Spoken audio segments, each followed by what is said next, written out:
Afternoon. Thank you for joining. Thank you for joining today's call with Senator Cory Booker, hosted by the Jewish Democratic Council of America. My name is Ron Klein, and I'm chair of JDCA. In the nearly 3 years since our founding, JDCA has established itself as the national voice of Jewish Democrats, advocating for Jewish and democratic values, such as expanding voting rights, combating the rise of anti-Semitism, hatred and bigotry, and expanding access to affordable health care. Several weeks ago, JDCA launched the Democrats Leading in Crisis call series, looking at every aspect of this pandemic and amplifying the voices of Democrats leading amid crisis. Each week, we have brought together members of Congress, experts, and hundreds of you to listen and to dialogue. During the month of May, American Jewish Heritage Month, we're highlighting those elected officials like Senator Booker who have been champions for our values in Congress. In recent weeks, Senator Booker has led in the Senate to help families, healthcare workers, nursing home, students with disabilities, and all those disproportionately impacted by COVID-19. We are proud, very proud to support Senator Booker because he gives voice to our values and are happy to involve you all in the conversation today. Senator Booker will be taking your questions after his remarks, so please send your questions to info@jewishdem's.org. That's info@jewishdem's.org. You can also post your questions in the chat area of Zoom. Finally, we want to invite you to join the conversation on Twitter by tweeting at us at USJewishDems and using the hashtag Jewish-Dems-in-action. Now I'm proud to introduce one of JDCA's campus fellows, Joshua Iger. Joshua is a student at the University of Virginia and a native of Freehold, New Jersey. Josh is very involved in his local Jewish and civic community, and in 2018, he was a co-organizer for his local March for Our Lives demonstration in New Jersey, helping to bring together over 600 concerned students and community members to advocate against gun violence and for gun violence preventative measures. Josh, I'll turn it over to you. Thank you so much, Ron. I'm proud to serve as a JDCA campus fellow and honored to introduce my senator, Senator Cory Booker. Senator Booker was first elected to the Senate in 2013 after serving as the mayor of Newark. Since that time, Senator Booker has emerged as a national leader, giving voice to our values, especially when it comes to ensuring equality, advocating for criminal justice reform, and fighting to ensure all Americans have access to affordable health care. In the recent weeks, Senator Booker has led the way in the Senate, helping those most impacted by COVID-19. He introduced legislation to provide assistance to healthcare workers, nursing home residents, students with disabilities, immigrants, and other marginalized communities and vulnerable populations. And we are so grateful for his leadership. Thank you so much for being with us today. Over to you, Senator Booker. Thank you so much, Josh. I appreciate that great introduction. Ron, thank you for having me on. This is a wonderful island of light amidst the challenges of the day. So I'm just grateful to have this bit of time. I love that this organization was founded really around these ideals of moral leadership, about manifesting our most sacred values, which I don't think are right or left, Democrat or Republican, but manifesting our most sacred values in our public advocacy and the work that we do. I have to say it's been a kind of a challenging stretch for me, but if anything, these last 4 years, since about 3.5 years ago, have given to me, it's this understanding of something that I feel is a cultural value for me as an African-American. I know it's a cultural Jewish value. It's evidenced in a lot of other cultures, but Blacks and Jews for centuries have experienced and seen some of the most wretchedness of humanity, have seen some of the most god-awful, imaginable evil and vicious violence. And what amazes me about both cultures is the ability to still choose hope anyway. I learned in Newark, in a low-income community in which I live, that hope is the active conviction that despair will never have the last word. And these last 3.5 years, for me, have been some of the most hopeful of my life. I have seen real challenges like we all have had. But what's been blowing me away is the number of people who have come forward to tell their truth in a value-based way. One of my favorite moments as an American was during the first Muslim ban in this really just obvious attempt to bar people from this country based upon their religion and country of origin. And at the time, my chief of staff was out at Dulles Airport and called me to get out there as quickly as possible because the Customs Border Patrol was refusing a federal court order to allow the detained Muslim families to have a lawyer present. And so I raced out there as a United States Senator thinking I was going to go help in this dispute between the Article 2 branch of government and the Article 3 branch of government. If you have a crisis, bring in Article 1. And I raced out there and I got into the concourse and was just stopped in my tracks. I started feeling chills all over me because I just saw a full concourse of hundreds and hundreds of Americans from all different backgrounds crowded in that concourse, singing patriotic songs. And every time a Muslim family would emerge from where they were being detained, the crowd just exploded in joyous cries and shouts, and they welcomed the stranger into our country. And I'll never forget seeing guys with kippas on, tzitzis hanging out, dancing and singing as if we were like at a Jewish wedding with that kind of joy. To me, it just made me realize that we see who we really are, as King would say, not in times of comfort and convenience, but in times of trial, in times of challenge. And that's where we find ourselves now. And to start this conversation with an affirmation of values, that the Jewish way has never been to accept anything as an act of God. I mean, it's celebrated that Abraham would actually argue with angels, God's messengers, after he received the blessing. They announced they were going to go destroy a city, which to a former mayor is horrifying. And instead of just like go ahead, yeah, it's angels, messengers from God. No, he starts arguing with the angels. It's one of my favorite Hebrew phrases that Moses uttered when God said he was going to destroy the Jewish people who were worshiping a golden calf. Moses yells at God, "Ma heini nami sifreka." If you destroy these people, then erase me from your book. And so this is where we find ourselves right now.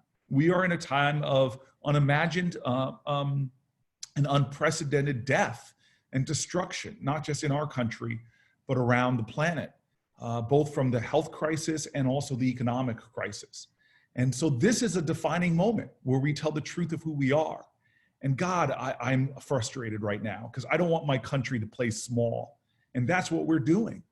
We're not showing the planet Earth about how to lead through this crisis. We're not doing a World War II-like mobilization. Our last World War II-like mobilization, World War II, rescued this planet from totalitarianism. And even on the way after that, we had the Marshall Plan. We rebuilt Europe. We rebuilt Japan. We showed the planet. And we went right from there to telling the planet Earth that we're going to go to the moon.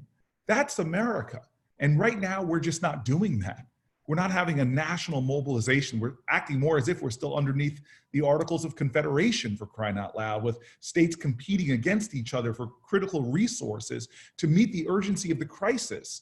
And we don't have national voices, enough of them, articulating a new vision for who we should be, because I don't want to go back to normal.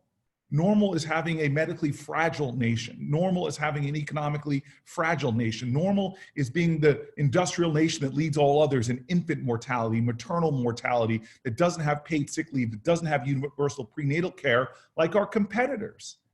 This is the time to meet this crisis with a boldness of vision.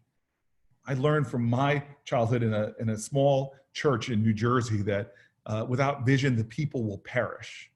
Well, right now, we're seeing too much perishing. It's time for us to unleash a larger vision for meeting this crisis, but even more than that, to demand that our circles of empathy and compassion expand, demand that we have a greater moral imagination for who we are and who we can be in this world. And I know these words apply to another nation, but I think America also is called, like the great prophet said, to be a light unto all nations. So thank you.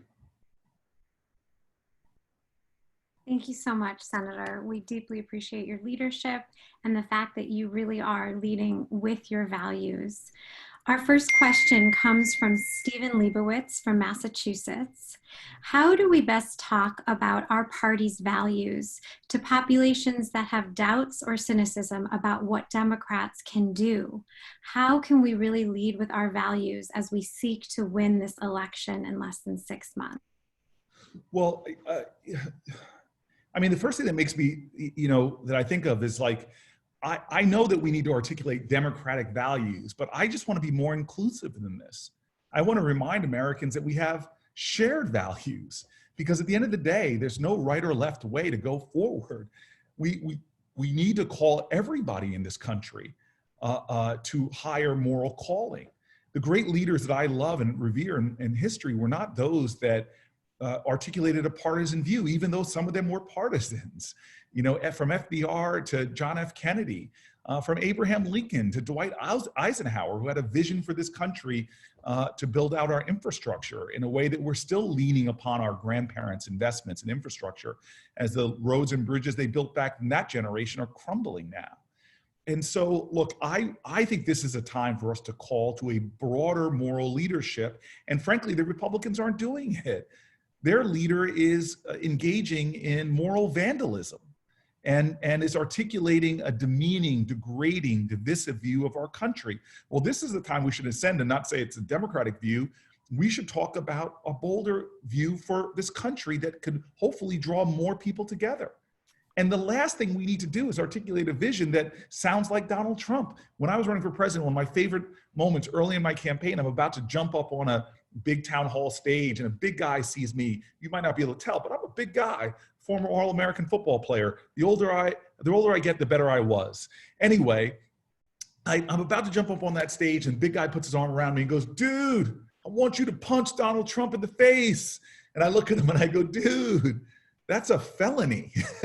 We're not gonna beat Donald Trump by being more Trumpy. We've never beat demagogues like that before in our past. We didn't beat Bull Connor because we brought bigger dogs and bigger fire hoses. No, we articulated a moral vision that cast him further or revealed that darkness more of Bull Connor, but the light that we were calling people to, which wasn't a black light or a white light, it was a larger moral light. So this is the moment that Democrats should be calling to this sense of national purpose, this sense of common cause, this sense that calls us all together to pragmatism, to common sense, and to the larger values, I think, of a beloved community. Because after hearing so much hate and negativity, it's time for us to be positive and to talk about the common call of love. Because the last thing I'll say is that's the values that our founders talked about, and they were bigger than the imperfect geniuses that did it. Remember, the Declaration of Independence ends with a declaration of interdependence. The only way we're going to achieve these things if we have that, have that common cause, he said, if we mutually pledge ourselves, pledge our lives, our fortunes, and our sacred honor. That's what we need, is that kind of sense of sacred honor, where we put forth this understanding that we're all in this together. Thank you. Our next question comes from Jill in New York City. She's asking about the situation in the Senate right now and how Mitch McConnell seems to be fighting funding for election reform and protections that we will need to ensure that we don't have to choose between our right to vote and our health in November. So specifically, vote by mail. How firm are the Democrats going to stand for funding for essential vote by mail efforts? And also, if you could describe the atmosphere right now in the Senate. I know you were called back 2 weeks ago to vote on some judges, and we're wondering what else it is that you all have been focused on there in the Senate. Thank you. So look, the voting challenges we've had are before even the COVID crisis. I mean, look, we have our enemies who are working very hard to disrupt our elections. And they have hundreds of people working around the clock, trying to do everything they can to undermine our democracy. And it's so frustrating to me because we are not responding as a nation to this. In fact, we're arguing and fighting amongst ourselves whether there's even a real threat out there to our elections. But as I read intelligence reports, it's clear that there is. And so then you add to that now that we are going into this period where, as we saw in Wisconsin, where people are going to be asked to go out to vote in many states, physically show up, where poll workers often are senior citizens and are going to be in environments where we could literally find ourselves in November amidst a second wave like we saw during the pandemic in around 1918. And so will we stand strong? Well, we stopped a bill before, and one of our demands was to put money in it for vote by mail. But remember, our voting efforts right now are an awful patchwork of different states having different rules and different commitments. We have states like Oregon that have been doing vote by mail for a long time now versus a state like mine in New Jersey. I was just talking to my campaign manager for my Senate race, and we're still trying to figure out what this could possibly look like in terms of, does our state have the capacity to execute an all vote by mail election? So I know that the Senate Democrats, you're asking specifically, we're going to do everything we can to get more resources available to the states. But we have a very awful partisan environment right now where the level of concern does not seem to be equally shared by all senators. And to the environment that I'm in right now, I mean, I was outraged the first week we came back. This is the third week we've been back in action here. I wasn't outraged that we were there. Hell, I would love to be down here if we were working on more oversight measures of the trillions of dollars, if we were working on how to deal with racial disparities in outcomes, or how to deal with the awful concentration we've seen in veterans' homes and senior citizen extended care facilities. But of all the things we could be working on, we've seemed to be prioritizing a lot of appointments. The first hearing I'm on the Judiciary Committee, was for a judge that vacancy for them won't even be up till September. It was outrageous to me. So I'm frustrated about our list of priorities. I mean, right now it seems like they're going to do attempts to try to drag the former Obama administration people here in our judiciary hearing to go over conspiracy theories, it seems like, that Donald Trump is engaging in. I mean, this is just ridiculous. And frankly, it's a distraction from the urgent work we could be doing to unify this country right now. This is the work that and I don't care what the leader, remember, Rudy Giuliani, approval rating in New York, where the questioner asked from, was down in the basement, but 9/11, he rose to that challenge. Chris Christie, Jersey governor, when Hurricane Sandy came, he rose to the occasion, called people together, unified purpose, unified cause. I wish our Senate leadership was doing that right now. I wish our president was, instead of picking the things that divide us against each other. There's so many things we could be working on that would affirm our shared destiny in this crisis, but we're just not doing that, and that's frustrating to me. Thank you. Our next question comes from Ariel from San Francisco.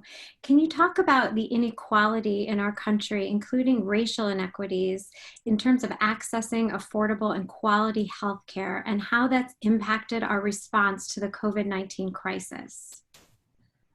Yeah, the data of the racial disparities in sort of outcomes of this are staggering, just staggering, but it's not surprising. We live in a nation that has failed to deal and address with disparate outcomes along racial lines in our healthcare system. And you know, look, I'm the one senator that lives in a majority minority community, and I live in a community that 10 years ago, the census said the median income was about $14,000 per household. Around me are 2 Superfund sites that we fail to do what we should be doing to clean up, and children born around Superfund sites have higher birth rates of birth defects, higher rates of autism. I live in a place where our air is compromised, as often in inner city communities like mine. You have everything from the county, incinerator to highways and airports, and asthma rates are 3 to 4 times higher than the suburbs. And then the quality of healthcare you get is worse, where you have Black child in America more than 10 times more likely to die of asthma complications than a white child with asthma. You have awful environmental conditions, from lead in your water that weakens a number of things, from your immune system to actually permanent brain damage. You have the access to healthcare issues.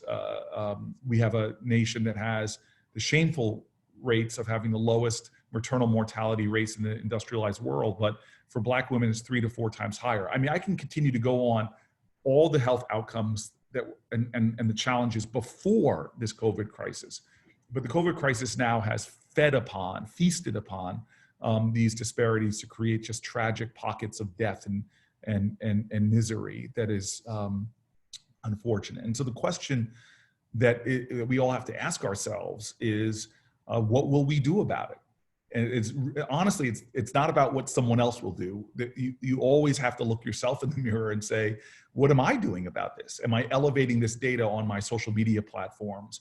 Am I igniting other people's consciousness to the nature and degree of the problem? Am I helping to create the kind of sense of urgency? Because we come from generations past that when they saw crises, they acted. When 4 girls died in a bombing in Birmingham, it activated millions of Americans to put pressure to change laws. When women threw themselves out windows at the Shirtwaist Factory fire in New York City, it so shocked the conscience that the demand for change became so real. And so this is one of those moments where we have to make a change. And just to give you an example of this, of how powerful you are, and you all of us underestimate our power. In 1965, there was a white guy on a couch in New Jersey named Arthur Lessman watching TV. The movie was Judgment at Nuremberg, and that movie was interrupted famously in America because on March 7th, 1965, they went from that movie to show a bridge in Alabama, and the Edmund Pettus Bridge, and people got brutally beaten on that bridge. And this guy, first instinct was to go to Alabama. He was busy. He was a businessman, just set up a law firm, realized he couldn't afford a ticket, not to mention close his business. And so he scratched his head and said, I'll give an hour a week of pro bono work. I'm not going to let my inability to do everything undermine my determination to do something. White guy on a couch said he's going to do something. He called around, he found this group of civil rights activists that were trying to break housing segregation. He organized sting operations of sending white couples behind Black couples. Long story short, he tells me 4 years later, he gets this case file of this family, kept getting turned away from houses. He helped them move in, fought a big case, literally physical attacks were in that case, but a big case, integrated this section of New Jersey.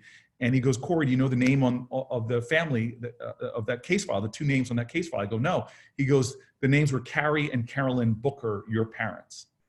I am literally sitting here right now because a white guy on a couch 1,000 miles away from the Edmund Pettus Bridge 4 years before I was born didn't just say this is an awful shame. He stood up and did something about it.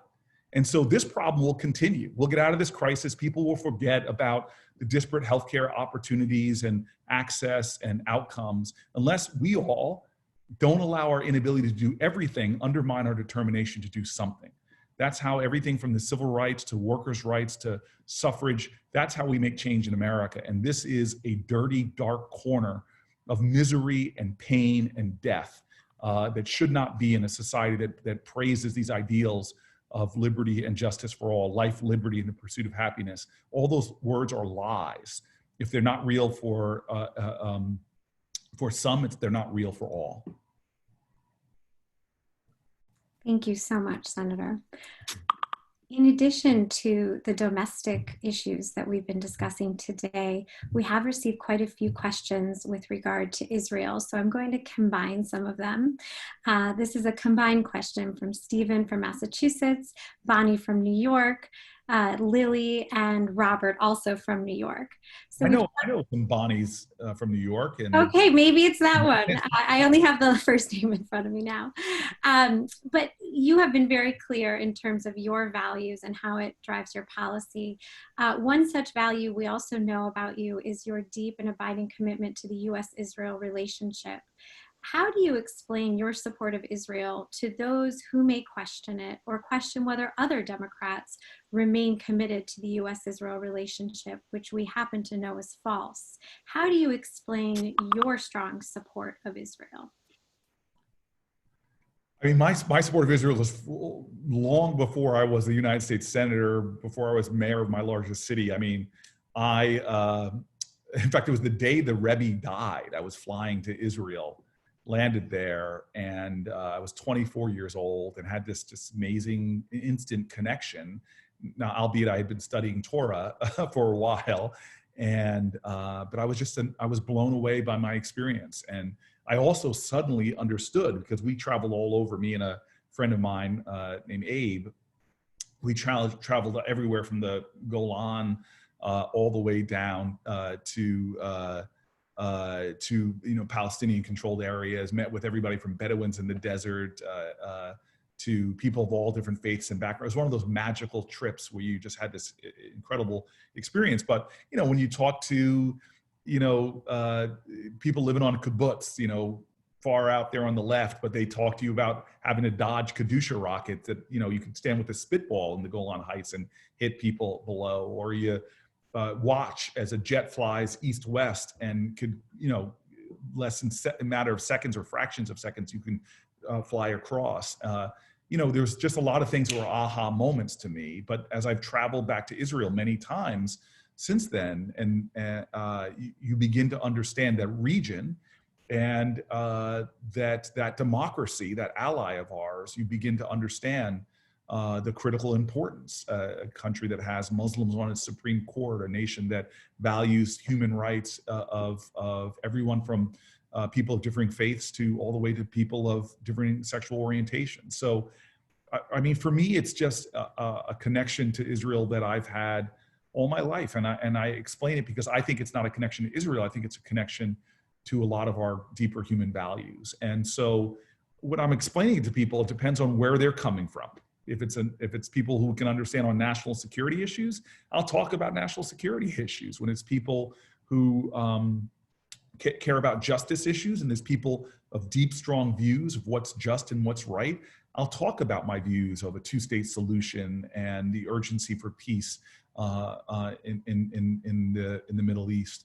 So I just do it on lots of different points, and for the sake of just apologies of talking too long, I will tell you one story about me going out when I was a mayor to visit Israel, and Abe, the same guy who I was on a first trip with, he and I were going back, and we put my parents to bed in the King David Hotel, and then the guys that were giving us a tour, the tour guides were actually former Israeli Special Forces guys.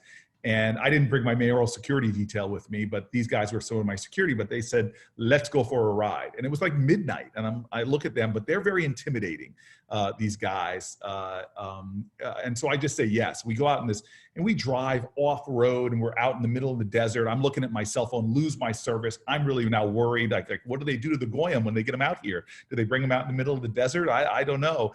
And next thing you know, they come over a rise, and I see the whole city. And we get out, and they just say, we want to have a campfire with the mayor of New Jersey. And I'm like, I'm just the mayor of a part of New Jersey. But we end up having this great just conversation late in the night. But I still remember them showing me telling me stories about everything they could point to, every mountain, every valley, every place. And then when they told me it was Mount Nebo there in the distance, I got chills, because I'm happy to be one of those strange big black goys that usually know what the Parsha of the week is. And I got all excited, and I had them pull out the Torah and an iPad, which you can do in modern Israel, it seems like. And I said that mountain is so important for a rhetorical device in one of America's greatest speeches, which was Martin Luther King's speech, "I've been to the mountaintop." And he said, as you know, at the end of the speech, "I've looked over, I've seen the promised land. I may not get there with you, but we as a people will make it to the promised land." And his last words there were from a great spiritual. He said, "Mine eyes have seen the glory of the coming of the Lord." And what's amazing in that moment is I played that speech live, and not live, I played the recording of the speech in the desert. And I said that there is this, in the Torah portion, it is very powerful, because the words written in the Torah are actually written where King would then go and get shot and killed. At the Lorraine Motel, if you go there today, you'll see marking that spot as words from the Torah that simply say the words of Joseph's brothers, "Behold, here cometh the dreamer. Let us slay him and see what becomes of his dreams."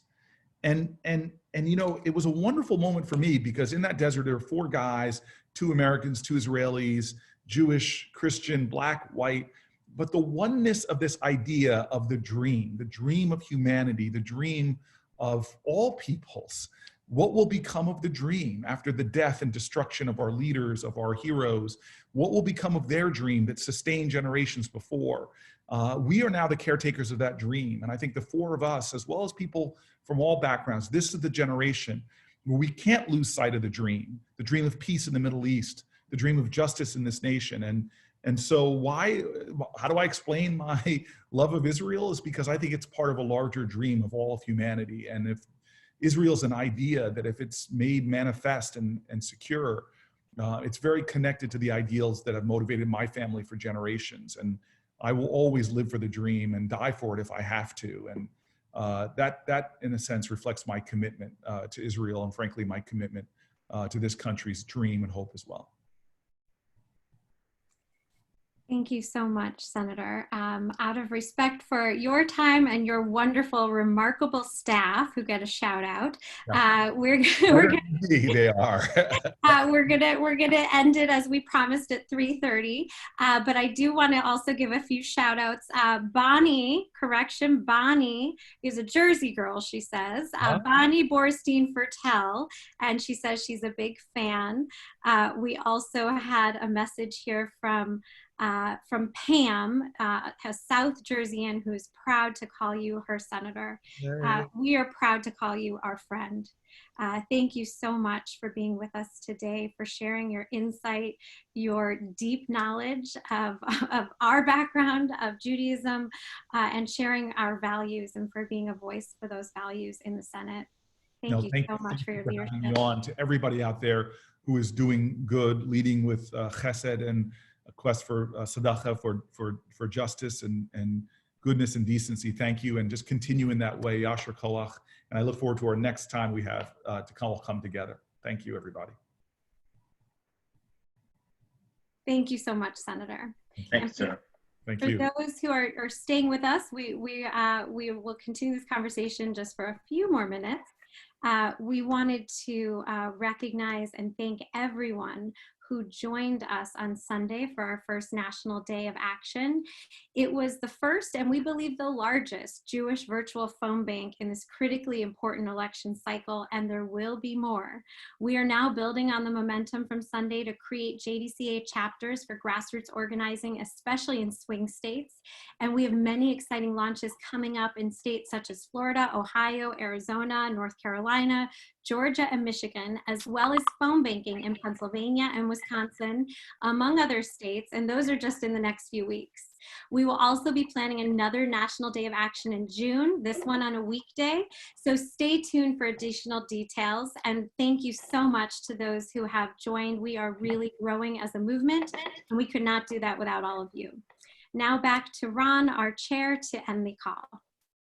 Thank you, Haley, and thank all of you for joining our 10th call in our Democrats Leading in Crisis Call series. Today was a special day to have Senator Booker share with us his personal values and views and how he is so connected to us and our community and our country. Please visit jewishdems.org, our website, jewishdems.org, to support JDCA and to join a state chapter today. We're organizing virtually in advance of the most important election of our lifetime, and hopefully you will be able to join us by supporting JDCA. I hope you'll join us again next week for a call on Tuesday at 3 o'clock Eastern Time, commemorating Jewish American Heritage Month. Stay healthy and safe, and we'll see you soon. Thank you.